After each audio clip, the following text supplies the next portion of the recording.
Hey YouTube, welcome back. So we're gonna make another quick one on this beam engine. Um, Last video we took our steam chest cover off, got rid of this hideous bolt and that copper line that came out of there, and we're gonna start in on this slide valve. So let me get these screws out of here. We'll get this apart. This I don't know if you guys can see it. I'll get you a little bit closer.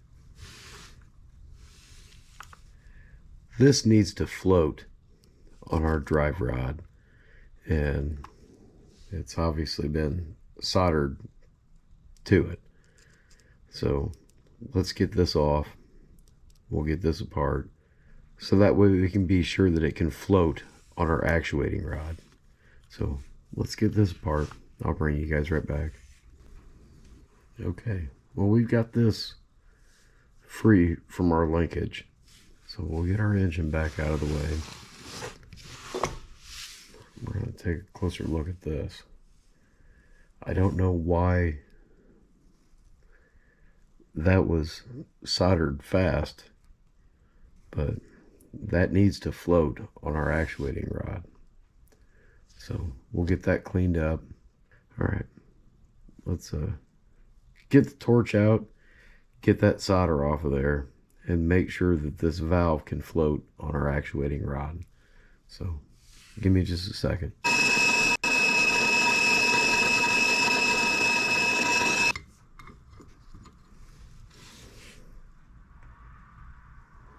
See that question mark shape?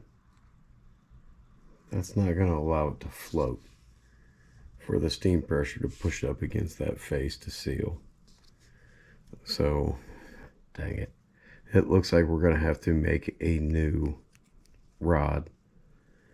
But we can do that. We've got all the stuff. We've got the time. We've got the tools. Well, hey guys, I was going to make a new video on this, but I guess we'll include it back there on part 3 that I recorded a couple nights ago. We started in on this slide valve. So, remember when we tried to get, somebody had soldered our slide valve onto our slide valve rod, and by heating it up and getting it apart, you can see that, yeah, that's less than true. So, yeah, we set out to make another one.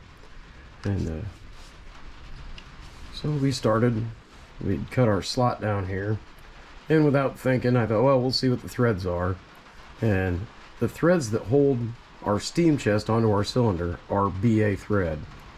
And so looking, this is not BA thread, this is 440. And well, tapping this in the lathe and being chucked down here, yeah, we twisted that off. So that was a good trial run, but it wasn't a failure because we verified that, you know, this is the stock tie bar and it is 440 thread. So it wasn't a complete waste. So we made another one, which is this one here. And we threaded it 440. And then we cleaned all this up together.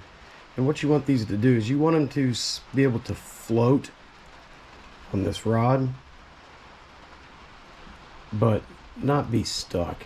So you want them to, you know, be free moving on there, but still be solid when it comes to moving them up and down. So we've made a new one of these. It kind of, well, honestly, it kind of upset me that, you know, we broke this because that's an original part, and I tried to keep making new parts down to a minimum, not because we can't, but because, oh, look at this whole thing. It's had years and years and years of use, enjoyment, and well, here we are going through it again. And I don't know if we're breaking stuff or we're finding stuff that was broken and we're giving it a new lease on life. But so I guess with that being said, we did go ahead and face this off using 1200 grit wet and dry sandpaper. We did clean up our faces here, and we did get all the packing out of our packing nut. we do have to replace this hideous bolt. So I'm going to go ahead and chase all these threads and make sure they're all good down here where it bolts in that you guys can't see because it's so far away. So go ahead and chase all those out to make sure they're good. And then we'll get busy and take a piece of that hex stock, and you guys can focus. Anyhow, these screws would probably work, but we've got to make one to match it, and these aren't that good to begin with. So I thought maybe it would be okay if we used hex nuts. We've got hex nuts on everything else, with the exception of our cylinder cover here. And well, these replaced bolts down here that aren't right. So I mean, this is there's going to be a little bit of work involved in this, guys, and we're not gonna overcomplicate it, but you guys can see the slop in this. We're probably going to make a new pin for here. We'll hold that and we'll check to see where else we've got a lot of play. We've got a considerable amount of play back here.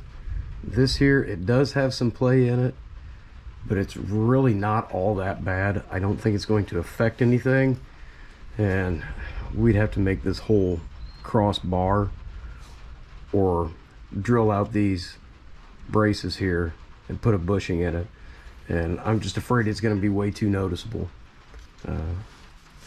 This was what we'd come up with for our inlet, and don't be too worried about it. But that's the front of our steam chest now. So we can put a 3/16 40 union down in here and run it, but we've got a 3/16 40 on this, so at least we've got a throttle valve. So, and if we don't like the way it looks, well, hey, it's going to be that short, so it's not a huge deal. Just thought I'd show you guys that on this one. I'm gonna keep going. I'm sure you guys have seen how to put a valve chest back together. I'll get it put back together. I'll get this cleaned up and get new bolts made for it. We'll get it bolted back on with gaskets and so on, and then we'll verify that this is pretty well addressed and working the way it's supposed to. We're gonna get our piston out and go from there. So, all right, I thought I'd add that on. So we'll see you in a minute, guys. Bye.